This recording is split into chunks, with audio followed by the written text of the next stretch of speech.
네, 할렐루야. 2월 25일 수요일 짱목과 말씀 수다의 시간입니다. 예, 오늘 주시는 말씀은 여호수아 24장 1절에서 13절의 내용의 말씀입니다. 말씀 보시겠습니다. 여호수아 24장. 여호수아가 이스라엘 모든 지파를 세겜에 모으고 이스라엘 장로들과 그들의 수령들과 재판장들과 관리들을 부르매 그들이 하나님 앞에 나와 선지라. 여호수아가 모든 백성에게 이르되 이스라엘의 하나님 여호와께서 이같이 말씀하시기를 옛적에 너희의 조상들 곧 아브라함의 아버지 나홀의 아버지 데라가 강조 쪽에 거주하여 다른 신들을 섬겼으나 내가 너희의 조상 아브라함을 강조 쪽에서 이끌어내어 가나안 온 땅에 두루 행하게 하고 그의 씨를 번성하게 하려고 그에게 이삭을 주었으며 이삭에게는 야곱과 에서를 주었고 에서에게는 세일산을 소유로 주었으나 야곱과 그의 자손들은 애굽으로 내려갔으므로 내가 모세와 아론을 보내었고 또 애굽에 재앙을 내렸나니 곧 내가 그들 가운데 행한 것과 같고 그 후에 너희를 인도하여 내었노라. 내가 너희의 조상들을 애굽에서 인도하여 내어 바다에 이르게 한즉 애굽 사람들이 병거와 마병을 거느리고 너희의 조상들을 홍해까지 쫓아오므로 너희의 조상들이 나 여호와께 부르짖기로 내가 너희와 애굽 사람들 사이에 흑암을 두고 바다를 이끌어 그들을 덮었나니 내가 애굽에서 행한 일을 너희의 눈이 보았으며 또 너희가 많은 날을 광야에서 거주하였느니라.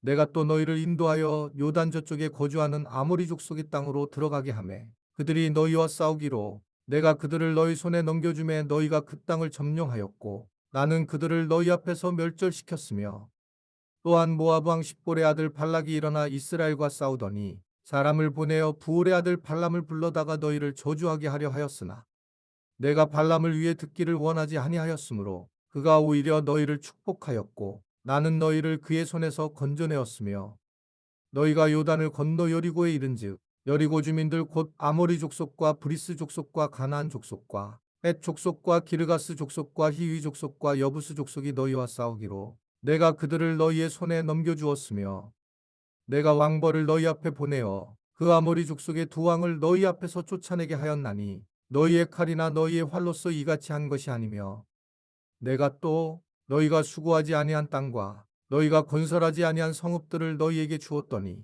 너희가 그 가운데에 거주하며 너희는 또 너희가 심지 아니한 포도원과 감람원의 열매를 먹는다 하셨느니라. 자, 여호수아가 이제 고별 설교를 하려고 합니다.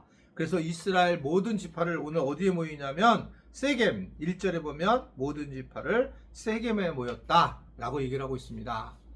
여호수아에게는 이 세겜은 굉장히 중요한 그런 장소였다는 거 이미 알고 있습니다. 가나안 땅에 이제 들어올 때의 특별한 지역으로 이들이 만나게 되죠. 특별히 아이성을 점령한 후에 에발산에서 이제 단을 쌓고 그리심산과 에발산에서 이제 딱 서 있었을 때에 그때 이제 거기가 세겜 지역이었는데 그 한쪽은 축복의 산, 한쪽은 저주의 산으로 이제 나누어지게 됩니다. 그리고 가나안 땅에서 첫 번째 언약 갱신을 했던 장소도 세겜이었고 이스라엘 백성 지도자들이 그래서 이 세겜에서 서서 이제 여호수아의 이야기를 듣게 된다는 겁니다. 늘 이들은 기억 안에서 어떻게 하나님의 은혜에 살았는가를 생각을 하려고 했던 것 같습니다. 저는 신앙은 기억이라고 생각해요. 처음에 만났을 때는 굉장히 놀라운 그러한 것들을 복음을 경험하지만 시간이 지나면서 우리의 익숙함으로 인한 것은 결국 우리가 기억에 의지를 해야 되기 때문에 결국 우리가 어떻게 이렇게 기억을 할 수 있을 어떤 관계를 만드는가, 어떤 근거를 만드는가 중요한데 마치 우리 삶에서 세겜이라고 하는 곳이 필요하다라고 하는 걸 볼 수가 있습니다. 나는 그때 거기서 은혜를 받았고 주님을 만났다라고 하는 것을 그러한 이제 장소와 또 하나님께서 하신 일들을 이제 보게 되는 거죠. 저 같은 경우는 아마 지금 현재 우리 교회 건물을 보면 하나님이 어떻게 해서 여기까지 오게 됐고 여기서 어떻게 이렇게 교회 건물이 세워졌고 그걸 보면서 하나님이 하신 것을 보겠죠. 만약에 제가 허락이 된다면 나중에 예를 들면 이건 아닙니다. 근데 이제 내가 이게 우리 교회에서 만약에 유언을 한다든지 그렇게 했다라고 생각하면 되는 거지. 이제 비슷하다 이거예요. 이제 그런 분위기로. 물론 이제 뭐 몸이 아파서 그렇게 못하겠지만 쓸 힘도 없겠지만 그런 것들이 이제 드러나서 어떻든 간에 상징적인 의미 아주 굉장히 강한 곳에서 이야기를 하게 됐다. 하나님 앞에서 그렇게 살았다는 겁니다. 그러면서 이제 그 내용이 여호수아는 이 출애굽에서 모세에 이어서 이제 리더십으로 섰는데 어떻게 하나님이 우리를 인도하고 또 어떻게 하나님이 일하셨는지 이런 거를 이제 상기시키는 그런 모습을 보이고 있습니다.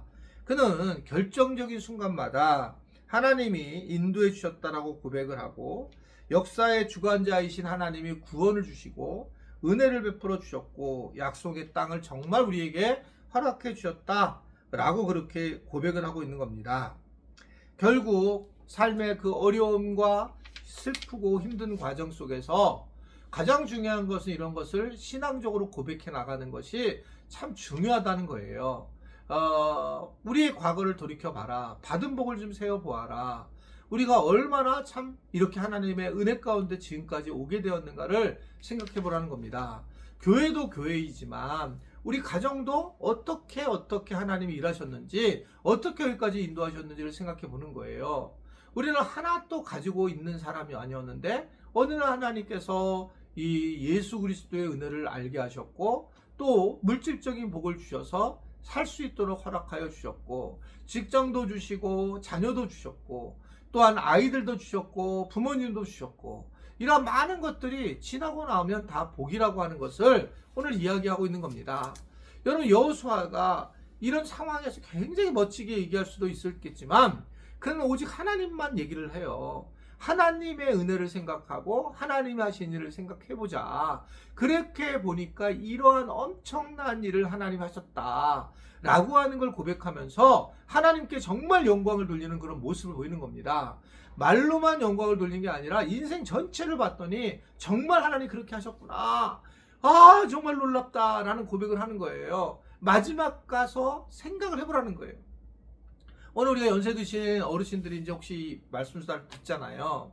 생각해 보시라는 거예요. 지금은 몸이 아프고 누워있고 아무것도 할 수 없는 존재이지만 그러나 하나님이 지금까지 나를 어떻게 하셨는지를 생각해 보면서 그러면서 하나님이 하신 일에 감동하고 감사를 해라 라고 하는 것을 오늘 우리에게 다시 한번 이 여호수아의 마지막 부분을 보면서 우리에게 전해주고 있는 것입니다.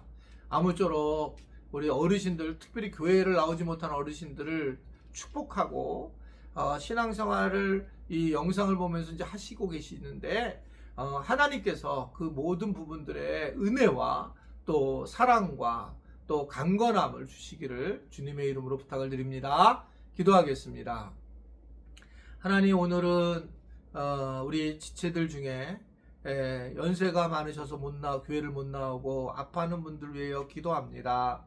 주님 은혜를 베풀어 주셔서 강건케 하시고 새 힘을 주시고 하나님 흔들림이 없는 믿음을 통하여 또한 지금까지 지내온 그 놀라운 사건을 통하여 은혜를 경험할 수 있도록 주님이 은총을 허락하시고 복되게 하여 주옵소서.